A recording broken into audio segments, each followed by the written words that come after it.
differences. For example, the custom window to show a question, for example.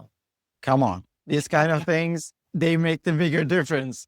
And you can say the wrong answer as well. Then the rest of the competition is blocked. We don't pick winners here. We don't pick winners.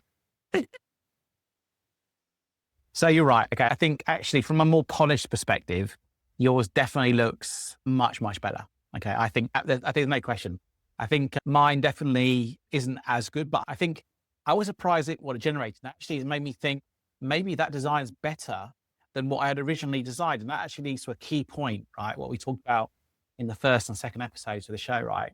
Is that don't knock the value of vibe coding when you're trying these things, because they do open up divergent kind of like ideas and thoughts that you actually might think, oh, you know what, I didn't think of that, but actually that's pretty good. Vibe coding is a really good way to open up those pathways and start thinking about differences that you might not have thought about that actually might improve overall what you're building. Absolutely. But we are not there yet. We are not there yet. Of course, all of you are joking. This is, of course, like surprisingly good, but it is far from where we want to be. So here are the next steps. Right now, I will ask you two options. One, do you want me to polish the gaming logic, put the other parts, fade and so on and so forth? Or do you want to build the question page on the right to create the end, like a code entry, multiple selections and so on? Whatever you want to do, we will do it now and implement it immediately. Then we will tie all of them together. My gut tells me we should finish one thing before starting something else, right? So I think if we can create the board with the tiles, we know that we've got at least that piece as a component and as a series of components. Okay. I'm not so worried about at the moment when on your version, it does pop up with something, right? And I think that is separate. How you answer the question is separate from the board itself, right? And actually, so I look at this from the point of view of the board game is your overall state of the world, right? You have the board game, you have status information, you have help. And if we go back to what we're trying to build something that we can use at events. So there are some other aspects to this. So I think at this stage, let's get the board to a degree where we think that actually the board and the main playing screen is done. And then we can, because I think the question, how we do questions, what's related, I think actually is an overlay on this, right? I think there's two pieces and your game actually shows that, right? When you press on a tile, it comes up that pop-up box, but we don't actually know yet what that looks like. All right, then here's what we are going to do. I will just open up my Kiro again, and we will just write whatever it is missing first. Then we will turn it into a proper prompt to fix it at once. So let's go back and. Yeah, so I think the thing that we probably want to do maybe might be effective here is look at the game board in terms of either rows or columns, right? So I want X rows containing so many tiles, right? That might be the way. In the past, when I've tried this, that has been the way that I've managed to influence the kind of the board layout, let's say, for example, from a prompt. You want to tell me what is, for example, that is missing? I will just write this as a note on the screen and we will go through it to turn it into a proper thing. So I'm just, as if you're talking to, not as if you're actually talking to the person next to you, and you tell me and I will write it down. Okay, so I think that's the first one, right? So the first one is basically the layout or the structure. Okay, so we're looking at, and again, this is not hard code, but in the game, we've got 1, 2, 3, 4, 5, 6, 7. We've got 7 columns of tiles, right? And they're split between 5 tiles, 4 tiles, 5 tiles, 4 tiles. So that's how we want to structure the board, right? And there are reasons for this, right? We don't want the board too big because when we're playing the game, it's going to be time. So we want it to be manageable within a certain amount of time, right? But we also want to make it vary so that there's enough complexity there to develop strategies. At the moment, the game, it goes in like tiles of 5, 4, 5, 4, 5. Maybe you want to change that slightly, maybe start with 4, 5, 4, 5, 4, 5. I don't know. But overall, we're going to have, so I've actually got this in the design. I think overall there are 32 tiles in total, right? So we have these details, but the 32 tiles, if you think that On the left-hand side, you have to start. So you're only ever going to start once, right? So effectively, it's 1 out of 5 tiles that you'll play. And at the end, you'll only finish on 1 tile. So again, it's 1 out of 5. So there are actually 22 playable tiles. So as a player plays, the maximum tiles you can play in a game is 22. The shortest path is going to be 7, right? Which means that gives the player now some options when it comes to them, how they want to play the game. So I think in a nutshell, if we get that bit right, that's our first starting point. So that's the first detail. I think the second detail really is that, as per the screenshot I shared with you, game board needs to appear on the left-hand side within a frame, within a square. So that's the second thing. So we want to be able to position the board as a component, a component within a component, or a component that contains other components, right? So that's the thing. And then the third thing is we want those holding boxes, right? So the holding boxes in the game in the screenshot I shared with you is called, I think, game banner, right? Where we have a logo. And again, we can theme this, so leave it as a holding place for the moment. Information and help, which is the main thing which will display to the player that, that we can give them information as they're playing the game. And then the bit at the bottom, which is the player details and status. So here it's like your name, maybe the avatar you've chosen, and then points or time remaining. So that's those are I think the things that we need to do before I think we're ready to go to the questions, or how we then ask the player the questions. So yeah, so you've got it here. And actually we didn't talk about this, but originally the game was just going to be, you click on something and then you move, and you don't have a player piece. But then I thought it would be fun if during the player setup, so when you give your name, you can select your own avatar, right? And then that appears. So on that screen you shared, that's what the Kiro ghost is. It allows the player to see where they are on the board. And it's a bit of a small thing, but I was showing this to a few people. They were young people, and they were saying, where's your player piece? You haven't got a player piece. And I thought, I'm not a really big player, so obviously you need a player piece, right? So that's where that came from. And obviously it's a really good potential use case of Gen AI, right? We can ask people to generate an avatar from a description, and then it will automatically generate your own avatar, right? Which might be a bit of fun as well. So that's pretty much what I think we need to do. Also, how about as your cursor moves around, the eyes follow. So it moves and bounces, and then as your cursor moves, it's following your eyes. You know what? That is very challenging, but here's the thing. Let's note it down and do it the last, because you know why? Why is it? Because we don't have the resources that we have about Kiro is SVGs at best, PNGs and whatnot. SVGs are really great for animating and so on. So you can do path animations that we can use our imagination to actually make it work. So that is what I imagine immediately.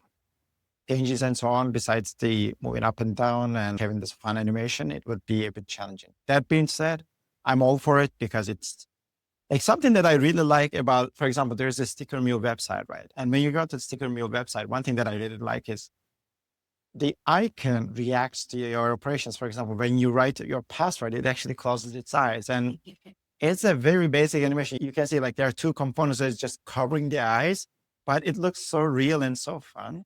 And I'm all for it. We just need to, I think it would require probably a live stream of itself to talk in detail about this animation.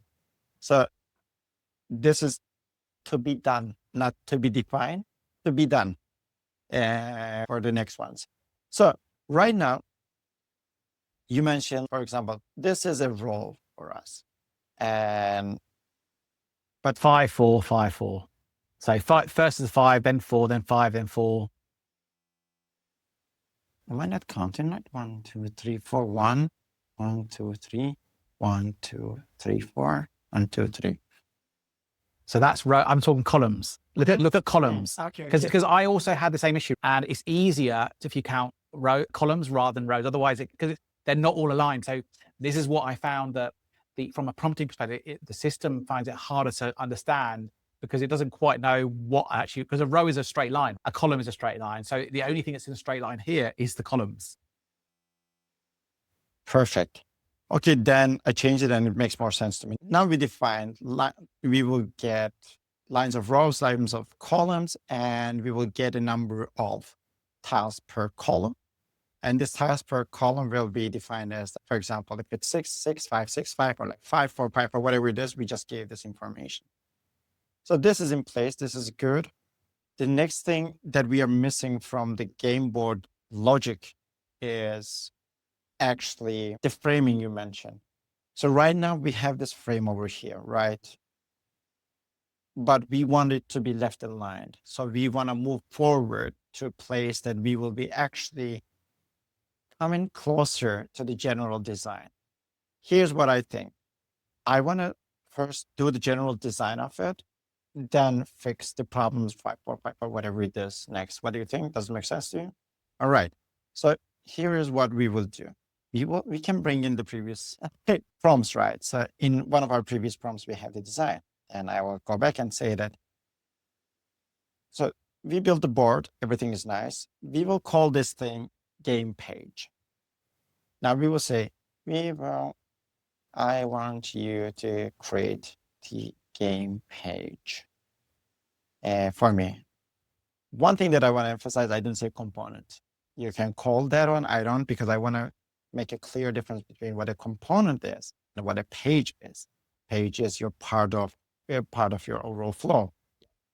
So are those React terms or are they just your terms? Are they Salih terms? I've seen people using it as a app term, then a React term, or like Next.js or whatever this term. But from my point of view, that they make sense as well. But like page is basically where you navigate. This is what we call. And component is everything that you see on the screen that has a meaningful presence. So, for example, from the Kiro perspective, every informative thing like this vibe here, the spec here, this tiny tiles, they are components. But when the page, everything's composition over here that I want to land, if it was triggered by the navigation, which gets triggered by the button here, it's a page over there. Can you compose a page from multiple sub pages? Yes.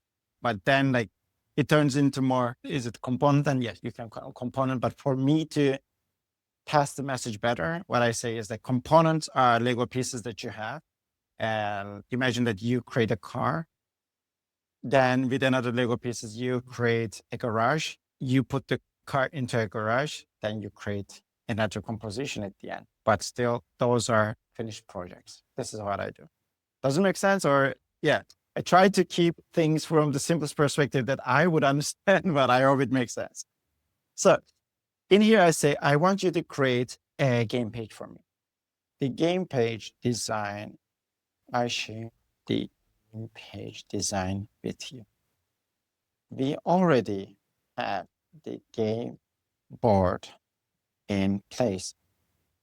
I want you to create the general layout of the page, fill in the placeholders, and make sure the game board is left aligned with related information. Also, for the banner information and layer details, use mock data now. We will pass that information into the page as well.